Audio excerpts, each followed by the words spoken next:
Selamat datang di channel Alur Donghua. Sebelum menonton, silahkan subscribe, biar Mimin tambah semangat update-nya. Tentu saja, ikan pelangi terbang ini memang cukup kuat, tetapi nilai inti jauh melebihi kekuatan mereka, itulah sebabnya mereka diburu hingga punah begitu cepat oleh makhluk kuat di zaman purba. Han Li benar-benar sangat terkejut menemukan ikan aneh ini di sini, dan meskipun catatan pada buku tebal kuno menyatakan bahwa racun ikan ini sangat menakutkan, Han Li agak skeptis dengan klaim tersebut. Karena itu, dia segera melambaikan tangan di udara, dan penghalang cahaya abu-abu muncul di hadapannya. Dia kemudian membalikkan tangannya yang lain, dan semburan api 5 warna melonjak. Keduanya terjalin satu sama lain untuk membentuk penghalang cahaya yang melindunginya di dalam, dan setelah itu, dia mengayunkan selongsong ke udara, di mana beberapa puluh pedang biru kecil ditembakkan dalam hiruk-pikuk.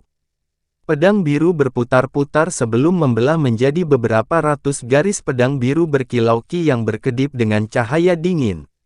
Salah satu Flying Rainbow Fish melepaskan pekikan tajam saat melihat ini, dan semua ikan terbang itu berkumpul menuju Han Li.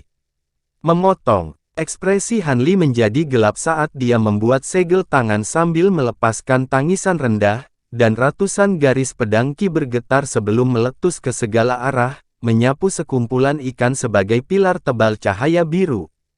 Semua ikan terbang di jalur garis pedang ki diiris menjadi dua, dan tubuh mereka jatuh dari langit di tengah hujan deras darah hijau. Lebih dari 1000 ikan terbang terbunuh dalam sekejap mata, dan bau darah kental yang kuat tercium di udara sekitarnya. Pedang awan bambu sangat tajam, tapi jumlahnya terbatas, jadi tidak bisa membunuh semua ikan terbang sekaligus. Dengan demikian, masih ada beberapa ikan terbang yang berhasil mendekati Han Li. Mereka semua melepaskan pekikan tajam sebelum mengeluarkan bola cairan hijau seukuran kepalan tangan dari mulut yang meluncur langsung ke arah Han Li. Ekspresi Han Li sedikit berubah saat dia beralih ke segel tangan lain, dan semua goresan pedang ki di sekitarnya tiba-tiba menyatu di sekelilingnya sebelum berubah menjadi bunga teratai biru besar. Bunga teratai biru berputar perlahan di udara, benar-benar melindungi Han Li di dalam penghalang pedang ki. Han Li sangat sadar bahwa selama dia bisa menahan serangan racun ikan pelangi terbang ini, tidak mungkin dia membasmi semuanya sekaligus. Lagi pula, Flying Rainbow Fish sangat bergantung pada racun. Meskipun basis kultivasinya telah meningkat secara signifikan, dia masih agak tidak yakin dengan kemampuannya menahan racun legendaris ini. Namun, dia akan menyesal jika dia pergi tanpa mencobanya. Dikatakan bahwa inti pelangi itu memiliki efek luar biasa dan akan sangat bermanfaat bagi kumbang pemakan emas miliknya. Jika dia bisa mengembangkan kumbang pemakan emas sekali lagi, maka ini adalah risiko yang layak diambil. Lagi pula, dia memiliki beberapa harta dan kemampuan yang kuat yang akan memungkinkan dia untuk melarikan diri jika keadaan berbahaya. Pada saat ini, lapisan terluar dari bunga teratai biru raksasa telah mekar, dan kelopak bunga biru membentuk lapisan penghalang pedang biru. Cairan hijau menghantam penghalang yang tampaknya kedap udara yang dibentuk oleh kelopak teratai, dan gumpalan asap mulai naik ke udara, diikuti lubang dengan ukuran berbeda muncul di penghalang. Penghalang pedang biru dengan cepat penuh dengan lubang, dan semakin jelas bahwa racun ikan pelangi terbang ini dapat dengan mudah melelehkan penghalang yang dibentuk oleh pedang awan bambu. Ini adalah penemuan yang luar biasa bagi Han Li, dan hatinya tersentak kaget, tetapi ekspresinya tetap tenang. Penghalang pedang biru telah rusak, tetapi pedang awan bambu miliknya hampir dapat pulih secara instan. Han Li membuat segel tangan sebelum melepaskan semburan api 5 warna dari tangannya, dan setelah cairan hijau bersentuhan dengan api 5 warna, juga langsung meleleh. Pandangan muram akhirnya muncul di mata Han Li saat dia beralih ke segel tangan lain lagi, dan api 5 warna menyala sebelum mulai berputar dengan kecepatan luar biasa. Api membentuk tornado 5 warna yang mengusir banyak bola cairan hijau yang datang, tetapi ada terlalu banyak flying rainbow fish di daerah sekitarnya, dan sepertinya tidak ada habisnya cairan beracun yang dikeluarkan. Api 5 warna telah dilepaskan dengan kekuatan penuh, tetapi mereka masih dipangkas menjadi kehampaan, mengungkapkan penghalang cahaya abu-abu terdalam di sekitar Hanli. Cairan hijau menyembur keluar, dan suara mendesis keras terdengar. Kelopak mata Hanli berkedut hebat, dan dia tiba-tiba melepaskan harum dingin saat dia membuka mulutnya untuk mengeluarkan bola api perak seukuran kepalan tangan. Api perak bersinar meluas hingga berukuran sekitar 10 kaki, lalu berubah menjadi Fire Raven yang besar. Pergi! Hanli menunjuk ke depan, dan Fire Raven perak melebarkan sayapnya dan mengangkat kepalanya sebelum melepaskan teriakan keras. Kemudian terbang langsung keluar dari penghalang cahaya abu-abu, dan semua cairan hijau yang mengenai tubuhnya langsung menguap menjadi kabut. Hanli sangat gembira melihat ini, namun tepat pada saat ini, sebagian dari Flying Rainbow Fish tiba-tiba melepaskan tangisan aneh bersamaan. Setelah itu semuanya mengeluarkan cairan hijau beracun ke titik yang sama di langit atas. Seekor piton hijau raksasa yang seluruhnya terdiri dari cairan beracun langsung terbentuk, dan panjangnya sekitar 80 kaki. Itu adalah piton, dan melengkungkan tubuhnya sebelum menerkam langsung ke arah Fire Raven yang besar, meninggalkan bau busuk di belakangnya. Fire Raven mengepakkan sayapnya beberapa kali sebelum membuka mulutnya lagi untuk mengeluarkan semburan api putih yang menusuk. Ini adalah Golden Crow True Flames yang telah dilahap oleh Spirit Engulfing Fire Raven di Pegunungan Setan Emas. Setelah api bersentuhan dengan ular sanca beracun, yang pertama membengkak secara drastis, dan ular sanca raksasa itu langsung dibanjiri oleh lautan api yang menghanguskan, lalu dengan cepat menjadi ketiadaan di tengah ratapan kesedihan. Tepat pada saat ini, Hanli melepaskan teriakan keras lainnya sebelum membuat segel tangan dan menunjuk jari ke arah Raven api perak. Bulu perak Fire Raven yang besar bergerak sebelum semuanya berubah menjadi warna putih. Detik berikutnya, ledakan yang menghancurkan bumi meletus saat Fire Raven meledak sendiri, mengirimkan benang tipis api yang tak terhitung jumlahnya meluncur ke segala arah. Semua bola cairan hijau di udara langsung tertusuk oleh benang api mereka sebelum meletus menjadi api. Semua serangan racun diberantas dalam sekejap mata, dan penghalang cahaya abu-abu, yang telah rusak parah, dengan cepat pulih ke keadaan semula di tengah kilatan cahaya abu-abu. Memanfaatkan kesempatan ini, Hanli juga akhirnya beraksi. Dia mengarahkan 10 jarinya ke depan secara berurutan, dan semburan cahaya biru menyala saat pedang terbang biru yang telah menghilang tiba-tiba muncul kembali. Semuanya kemudian berubah menjadi pedang mematikan ki lagi sebelum meluncur ke segala arah. Flying Rainbow Fish masih tanpa henti meledakkan bola racun hijau, tetapi benang api putih yang tak terhitung jumlahnya di udara benar-benar meniadakan ancaman ini. Tanpa halangan yang ditimbulkan oleh cairan beracun, ratusan garis pedang ki benar-benar tak terbendung. Flying Rainbow Fish yang lebih kuat masih bisa bertahan untuk 1 atau 2 serangan, tetapi Flying Rainbow Fish tingkat rendah dengan cepat diretas menjadi satu demi satu bangkai yang dipotong-potong. Jadi, dengan kombinasi benang api dan pedang ki, semua ikan pelangi terbang, yang jumlahnya sekitar 50.000, dibunuh oleh Hanli. Ketika dia melambaikan tangan di udara untuk menarik pedangnya dan Fire Raven, udara di sekitarnya sudah benar-benar kosong. Namun, ketika dia mengalihkan pandangannya ke bawah, dia agak terkejut menemukan bahwa selain bangkai Flying Rainbow Fish yang terpotong-potong, ada juga banyak ikan mati lainnya yang mengapung ke permukaan. Permukaan danau terdekat seluruhnya dipenuhi dengan perut ikan putih. Hanli memeriksa air danau yang agak hijau, dan dia segera menyadari mengapa ini terjadi. Sebagian besar racun yang dikeluarkan oleh Flying Rainbow Fish telah diberantas oleh Golden Crow True Flames, tetapi banyak yang telah ditolak sebelumnya dan jatuh ke danau di bawah, sehingga membunuh banyak ikan di dekatnya. Meskipun dia sudah menyadari betapa kuatnya racun ini, pemandangan di danau masih cukup mengerikan untuk dilihatnya. Jika bukan karena dia telah mengolah spirit engulfing true flames, dia pasti tidak akan bisa merawat ikan ini dengan mudah. Dia kemungkinan besar harus melepaskan kumbang pemakan emasnya dengan mengorbankan indera spiritualnya atau menggunakan segmen pedang surgawi yang mendalam lagi, yang keduanya akan sangat melemahkannya.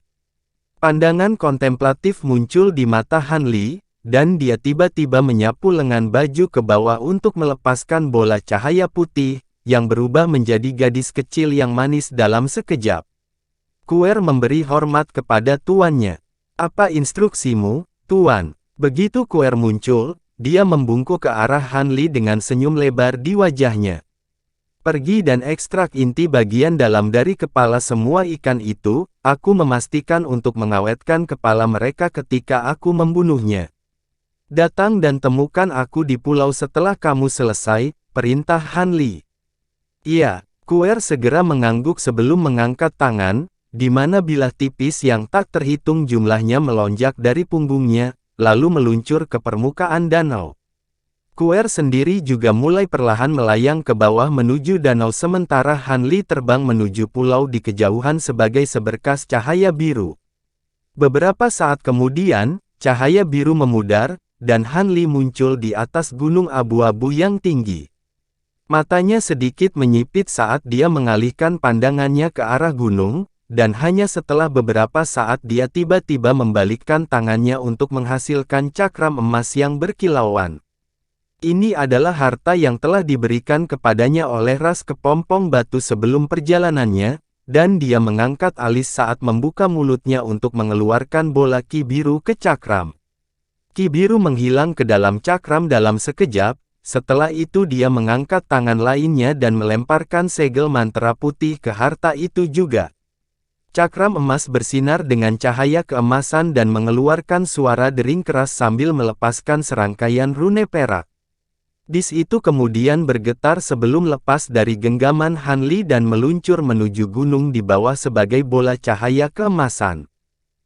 Bola cahaya keemasan kemudian tiba-tiba meledak di tengah dentuman tumpul, dan rune perak yang dilepaskannya terbang ke seluruh bagian gunung.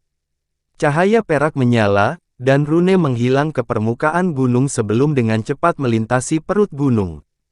Han Li melayang di udara tanpa ekspresi sama sekali. Sekitar 10 menit kemudian, cakram di bawah tiba-tiba mengeluarkan suara dering, yang diikuti dengan cahaya keemasan yang berkilauan. Han Li mengangkat alis saat melihat ini sebelum mengangkat tangan, dan cakram itu bergetar sebelum terbang ke atas, muncul di telapak tangannya. Han Li melirik ke cakram itu untuk menemukan bahwa bola cahaya yang menusuk telah muncul di permukaannya. Cahaya biru kemudian melintas dari tubuhnya saat dia segera terbang menuju gunung di bawah, lalu menghilang ke dalamnya sebelum terbang melalui perut gunung dengan kecepatan luar biasa. Beberapa saat kemudian, cahaya muncul di depan, sebuah gua raksasa muncul di bawah. Ada bola cahaya seukuran kepala perak yang melayang di tengah gua dengan tidak bergerak, dan itu dibentuk oleh rune perak yang telah dilepaskan oleh cakram emas sebelumnya. Cahaya biru memudar, dan Han Li muncul di dalam gua. Dia dengan cepat melihat sekeliling untuk menemukan bahwa ada beberapa lorong berliku yang terhubung ke gua ini, dan ekspresinya sedikit berubah sebelum dia melangkah menuju salah satu lorong. Bagian dalam lorong tanpa cahaya, namun, dia kemudian mengangkat tangan, dan beberapa kristal putih terbang keluar dari lengan bajunya sebelum berputar di sekitar kepalanya, menerangi lorong. Setelah hanya melewati sebagian kecil dari lorong, Han Li melepaskan indera spiritualnya ke permukaan dinding batu yang bergelombang di sekelilingnya. Beberapa saat kemudian, langkah kakinya tersendat, dan dia membuka mulutnya lagi untuk mengeluarkan semburan cahaya biru ke dinding batu. Dinding batu itu diiris seperti tahu oleh pedang ki yang tajam, dan sebuah gua dengan diameter beberapa kaki dengan cepat diukir di dinding batu. Dentang, Suara aneh terdengar dari dalam gua yang gelap, dan terdengar terutama di lorong sempit ini. Sedikit kegembiraan muncul di wajah Han Li setelah mendengar suara ini, dan dia membuat segel tangan sebelum menunjuk ke dalam gua. Pedang biru kecil ditembakkan, menembus biji hitam keunguan. Ini benar-benar tempatnya. Ada cukup banyak biji ini di sini, butuh beberapa hari jika aku ingin menggali semuanya.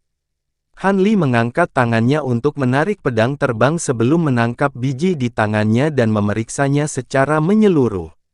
Dia tentu saja tidak akan tinggal di sini dan menambang bijinya sendiri.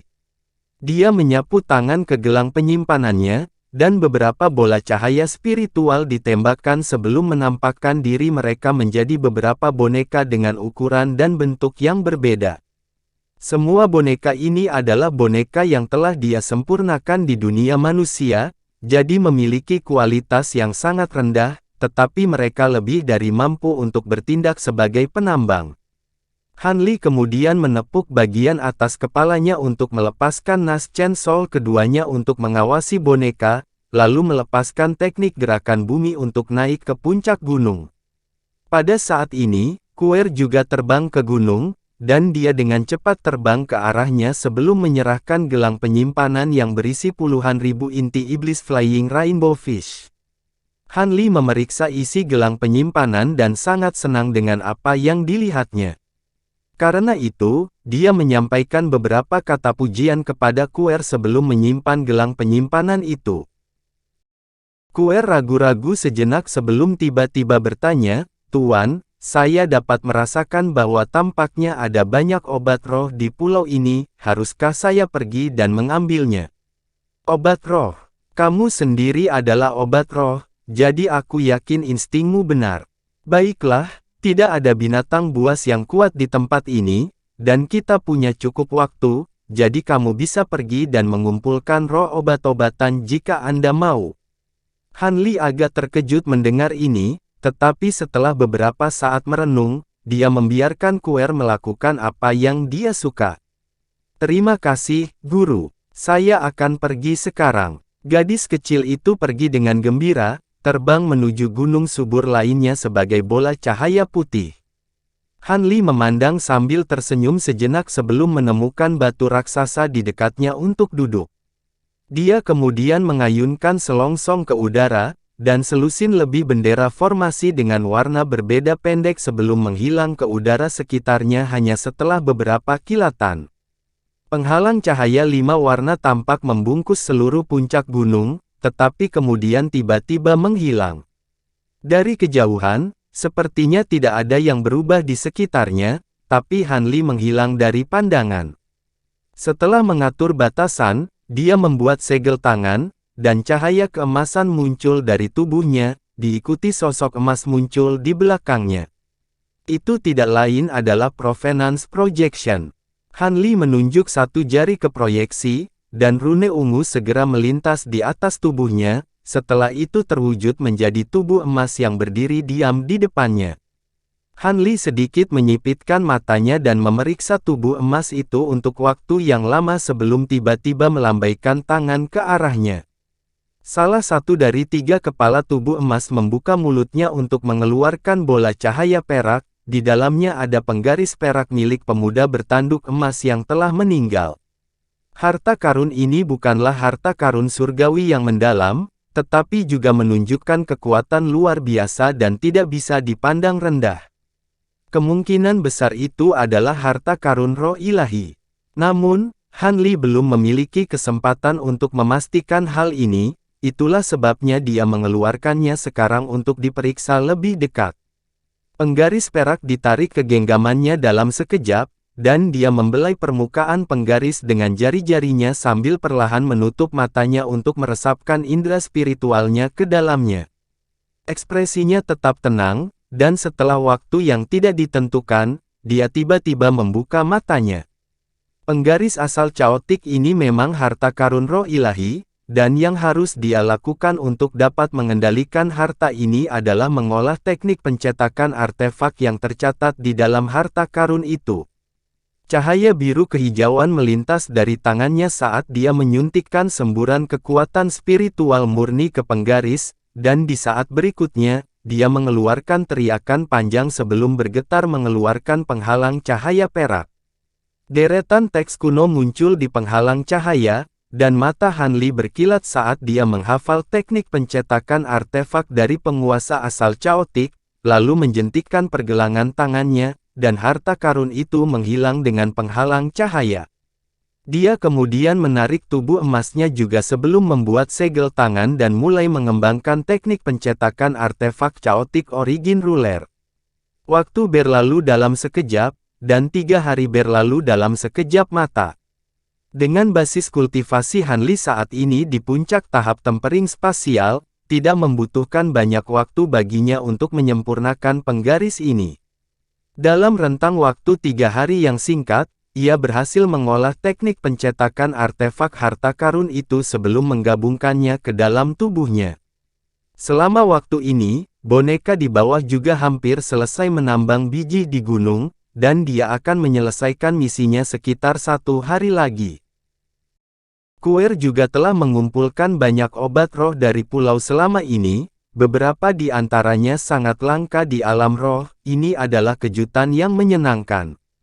Setelah menjelajah selama 2 hari tanpa menemui bahaya, Kuer menjadi jauh lebih berani dan mulai mengumpulkan beberapa obat roh yang sangat tidak dikenal yang tumbuh di dasar danau terdekat. Hanli berada di titik kritis dalam kultivasi teknik pencetakan artefak pada saat itu, jadi dia hanya menyampaikan beberapa kata peringatan kepadanya melalui transmisi suara sebelum melepaskannya. Namun, secara alami telah meninggalkan sedikit indera spiritualnya padanya jika terjadi kecelakaan. Ternyata, tindakan kehati-hatiannya dibenarkan, dan sekitar setengah hari setelah dia selesai mengolah teknik artefak imprint, dia tiba-tiba merasakan sesuatu saat dia sedang bermeditasi, dan ekspresi dingin muncul di wajahnya. Tiba-tiba, dia terbang keluar dari batasan sebagai seberkas cahaya biru sebelum meluncur ke arah tertentu, menghilang ke kejauhan setelah hanya beberapa kilatan.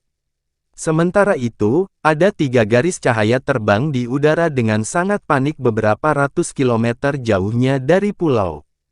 Salah satunya adalah bola cahaya putih yang berisi sesosok kecil, itu adalah Kuer.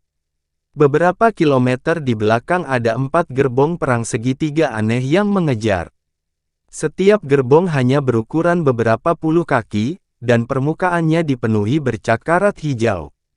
Cahaya spiritual yang memancar cukup redup, dan bahkan terlihat agak rusak. Namun, mereka luar biasa cepat dan dapat menempuh jarak beberapa ratus kaki dengan setiap kilatan. Kuer cukup mahir dalam teknik gerakan, tapi dia perlahan dikejar. Adapun 2 orang lainnya yang bersamanya, mereka bahkan lebih cepat dan nyaris tidak bisa menjaga jarak antara mereka dan gerbong terbang. Kukuku, rekan Daois Yue, kamu telah menghabiskan terlalu banyak energi selama pertempuran terakhir. Seberapa jauh menurutmu kamu akan bisa pergi bahkan jika kamu membakar potensi latenmu seperti ini? Jika kamu tahu apa yang baik untukmu, maka Anda akan menyerahkan ramuan Nineflame yang Anda miliki.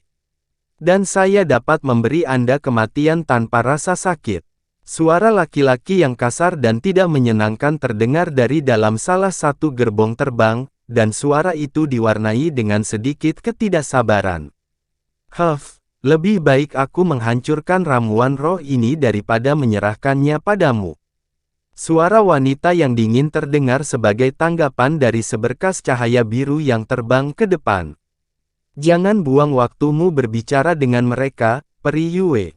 Mereka segera menikam kita dari belakang setelah kita mengamankan harta itu, kita tidak bisa mempercayai mereka. Suara marah seorang lelaki tua terdengar dari dalam seberkas cahaya abu-abu. Jangan khawatir, rekan Taoisu, akan sangat menyedihkan jika saya mempercayai mereka lagi setelah apa yang dilakukan, jawab wanita itu. Hampir pada saat yang sama, dia mentransmisikan suaranya ke pria tua itu. Rekan Taoisu, apakah kamu yakin ini cara yang benar? Kita tidak akan bisa bertahan lebih lama lagi seperti ini. Seharusnya benar. Harta itu memberitahuku bahwa seharusnya ada makhluk awan surgawi yang berada di dekat sini. Gadis kecil di belakang kita memiliki aura yang agak aneh, kemungkinan besar dia adalah makhluk roh yang dibawa ke sini oleh makhluk awan surgawi itu. Mereka telah memasang tanda pelacakan pada kami, jadi kami tidak punya pilihan selain membuat pertaruhan terakhir ini, pria tua itu menjawab, mentransmisikan suaranya kepada wanita itu. Wanita itu menghela nafas pelan setelah mendengar ini dan terdiam saat dia terbang ke depan secepat yang dia bisa.